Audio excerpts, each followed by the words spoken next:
Hello friends, आज हम लोग मराठी स्टैंडर्ड सिक्स की नई बुक शिकू मराठी आनंदाने इसका लेसन नंबर 5 आईस पत्र इसके क्वेश्चन एंड आंसर स्टडी करेंगे। प्रश्न 1, आकृतिबंध पूर्ण करा। अ ओवीने वर्णन केलेला गावातील सुंदर निसर्ग। ओवीने जो डिस्क्राइब किया गाँव का बहुत ब्यूटीफुल नेचर, तो वो क्या क्या थे? 4 पॉइंट्स। पहला, हिरवेगार डोंगर, हरे भरे पहाड़।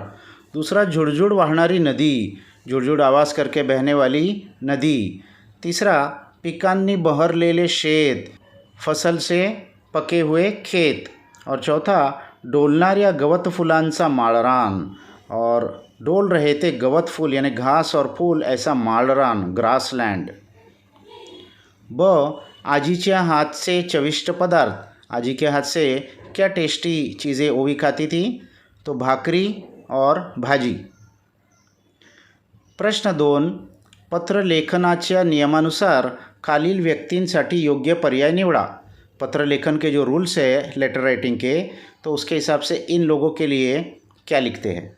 तो पहला है आई बाबा, तो आई बाबा के लिए क्या लिखते हैं? तीर्थ रूप। दूसरा है आजी आजोबा, ग्रैंडफादर ग्रैंडमदर के लिए क्या लिखते हैं? तीर्थ स्वरूप। और मित्र मैत्रीण, अपने दोस्तों के लिए क्या लिखते हैं? प्रिय। प्रश्न 3, कारणे लिहा। अ, देवळात 2 तास कसे गेले ते ओवीला समजले नाही। मंदिर में 2 घंटे कैसे बीत गए ओवी को समझ में ही नहीं आया। तो उत्तर, देवळात कीर्तनाचा कार्यक्रम एवढा रंगला होता की 2 तास कसे गेले ते ओवीला समजले नहीं। तो मंदिर में कीर्तन का कार्यक्रम इतना रंग लाया था, इतना उसमें अच्छा लग रहा था कि 2 घंटे कैसे गुजर गए ओवी को पता ही नहीं चला। ओवीने आईला पत्राचे उत्तर पत्रातूनच पाठवायला सांगितले। ओवीने माँ को लेटर का आंसर लेटर से ही लिखने के लिए कहा। तो उत्तर, ओवीने आईला पत्राचे उत्तर पत्रातूनच पाठवायला सांगितले, कारण तिलाही पत्र मिळाल्याचा आनंद अनुभवायचा होता। तो ओवी ने माँ को पत्र का जवाब पत्र से ही लिखने के लिए कहा, क्योंकि उसको भी लेटर मिलने की खुशी एक्सपीरियंस करनी थी। प्रश्न 4, नाती ओळखावं लिहा, यानी रिलेशन बताओ। अ, आजीची मुलगी ती ओवीची, आजी की डॉटर ओवी की क्या हुई? तो आई, मदर। आजीची आई ती ओवीची, आजी की मदर वो ओवी की क्या हुई?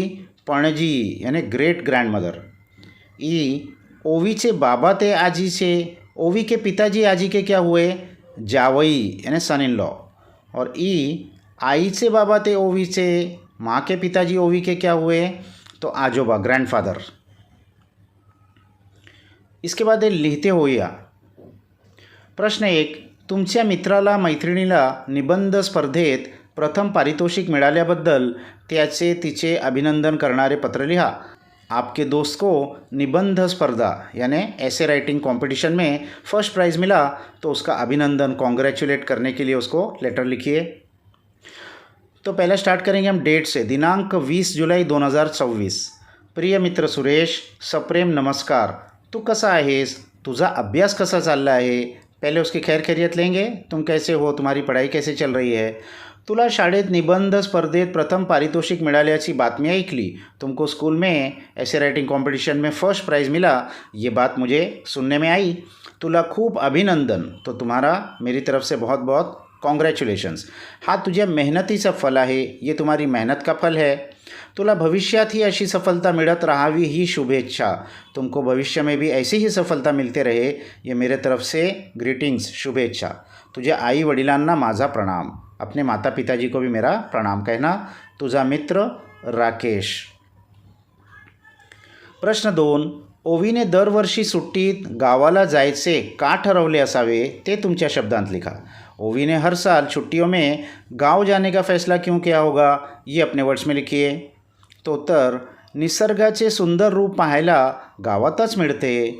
नेचर की ब्यूटीफुल रूप देखने के लिए गांव में ही मिलता है, म्हणून ओवीने दरवर्षी सुट्टीत गावाला जायचे ठरवले असावे। इसीलिए ओवीने हर साल छुट्टियों में गांव जाने का फैसला किया होगा। इसके बाद है विचार करा व सांगा। संवादाच्या पारंपरिक साधनांची नावे, यानी कॉन्वर्सेशन के एक दूसरे से संपर्क करने के ट्रेडिशनल जो साधन है, मीन्स है, वो क्या क्या है? तो पहला पत्र, दूसरा तार, तीसरा कबूतर, चौथा संदेशवाहक यानी किसी को भेजना. और संवादाच्या आधुनिक साधनांची नावे मॉडर्न ज़माने में कैसे कांटेक्ट करते हैं? तो पहला टेलीफोन, दूसरा मोबाइल, तीसरा ईमेल, चौथा व्हाट्सएप. आप और भी लिख सकते हैं इसमें. तो यहाँ ये क्वेश्चन आंसर्स ख़त्म हो गए बच्चों. इसको अच्छे से अपने बुक्स में लिख लीजिए. नेक्स्ट वीडियो तक बाय बाय.